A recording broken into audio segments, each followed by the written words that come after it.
of all, we would like to ask you to introduce yourself so our listeners know who you are, what institute do you present.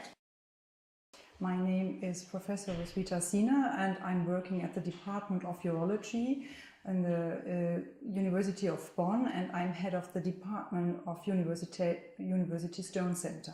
And now we can start from the first. First of all, we'd like to thank you for the very good lecture you gave us today. It's very interesting and I think it's very useful for urologists regarding stone disease treatment. And now it's talked a lot about the increasing of incidence in stone disease.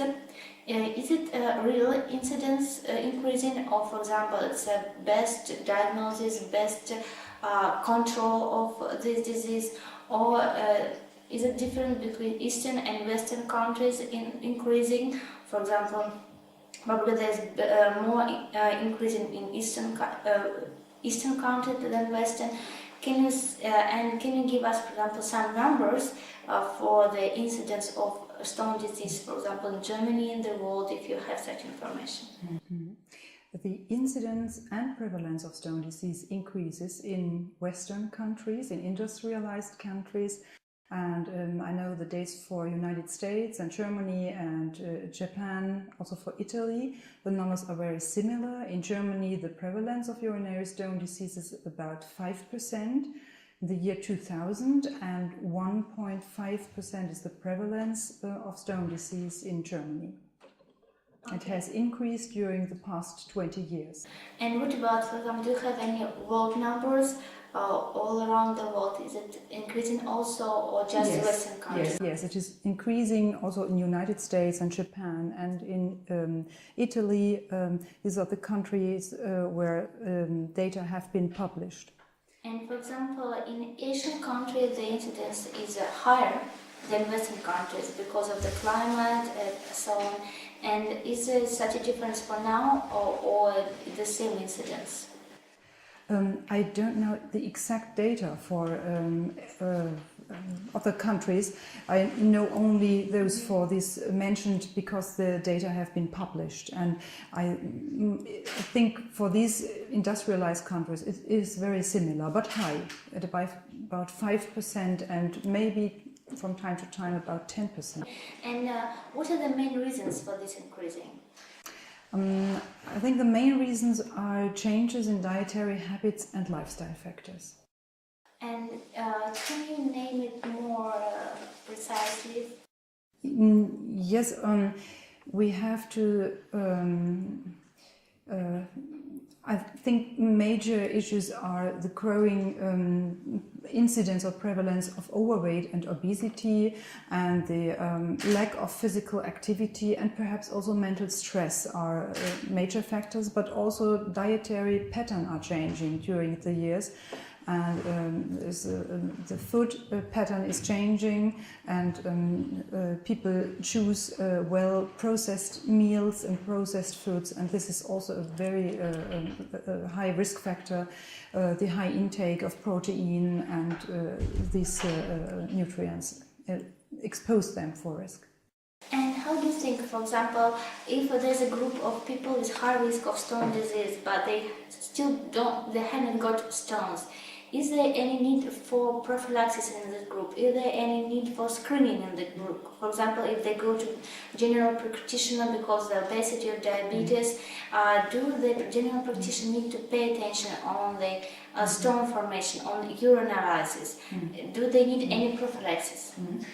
I mean, a patient with a recurrence rate of about 3 stones in a time period of 3 years needs follow-up and needs metaphylaxis to prevent further stone formation. And moreover, it depends on the stone type. And there are genetically determined stone types which may occur during lifetime, and other stones like infection stones or prostate stones which are highly recurrent, and they have to follow up these patients. And the Germany precise follow-up, how many visits are needed, how often do you should go to the doctor, and who takes care of this patient, urologist or general practitioner? In general, there is no defined follow-up for these patients. and follow-up is mainly performed by urologists, but sometimes patients are also followed by general practitioners, but the main physician should be the urologist. How do you think, is there a need for standardization of this follow-up? Is there a need to make this follow-up obligatory for these patients? It should be, a standard should be developed, sure, to standardize this follow-up, yes, sure, but we still have no program for that, no defined program. It depends also on stone type and on the recurrence rate of the patient, and also on several concomitant diseases. These are all have to be mentioned there. And for example, for other urological conditions, are there any standards, for example, in Germany, standards regarding follow-up? For example, for oncourology, is there standards? Yes, there are standards. So it's possible to make such standards regarding cell visit, and they will be obligatory for all urologists. Yes, it is an important idea, yes. And for example, if the patient have a operative treatment operation by urologist in some big hospital, is the same urologist who makes a follow-up, or he go to some private urologist or different? This depends on the patient, yes. It's a patient who choose the urologist for follow-up. Yes, and who is transferring, who is sending the patient, so on. Yes, sure, it is. And who pays? Who pay for this follow-up? Is it included in medical insurance, social medical insurance, or in some private medical insurance? Yes, not each metaphylactic measure is included in by the insurance, but those who are important and implemented in guidelines, they are paid for. And can you, for example, name some examples what is included and what is not? Medication which is known to help the patient, for example, in uric acid stone disease or alkalization of urine and so on, is paid by the insurance, yes. Okay, and some analysis, some urologists and so on. Yes, which is important, yes, is included. And the urological consultation also is included? Yes, sure. And what is not? For example, what is not included? Yes. Just diet, Okay. so lifestyle factors and. So all medical stuff what is needed yes. for prophylaxis is included in insurance. It's covered by the government. Yes. But also the recommendations, sure, yes, Okay. on dietary Okay. factors. And what is the compliance for the metaphylaxis from the patient and from the urologist? It depends on, I think, the severity of stone disease. Patients with a high recurrence are more compliant than patients who form one stone during their lifetime. And depends on the patient and on the metaphylactic measures.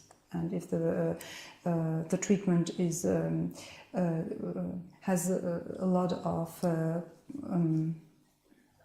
Nebenwirkungen. Contraindications, have a... And can you, for example, describe a patient who will follow up, the metaphylaxis for sure, and who will not? I mean, patients who suffer from stone disease, who really suffer from many stones and with a lot of pain, they are very compliant. But a patient with one stone, I mean, every 10 years, it is suggested, or it seems that he is less compliant. And for the urologist, how many of percent of urologists do this prophylaxis? They take care of patients, or they just do an operation and forget about the patient? I have no data on this. No, I don't know how many. It depends. There are quality circles and they implement it in, but yes, it depends. And is there any educational courses for the urologist about the prophylaxis and metaphylaxis? Yes. From the German Society, the German Association of Urology, there are several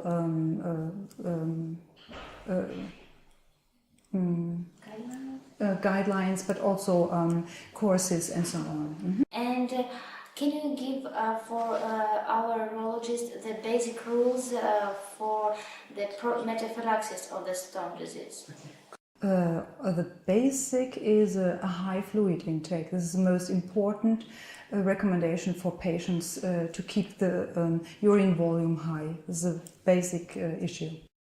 Is it depend any precise type of fluid, or what water or some mineral water? What kind of fluid is it? It depends on stone type. Totally on stone type. And can you, for example, name some recommendation depending on stone type? For example, urine. Those stones who are formed in a more acidic urine, for example, calcium oxalate or uric acid stones and cysteine stones, prochyte stones, they need to alkalize alkaline urine. This means fluid intake should include water with a high bicarbonate content or orange juice and these beverages. Whereas those stones who form in a more alkaline urine, for example, struvite stones and carbonate apatite stones, but this depends also on concomitant diseases of the patient, should be more consume more beverages or get recommendations to decrease urinary pH. Okay, thank you. What do you think are the main basic research points during, for example, the last decade, during the, in understanding the pathogenesis of the stone disease? I think a major issue is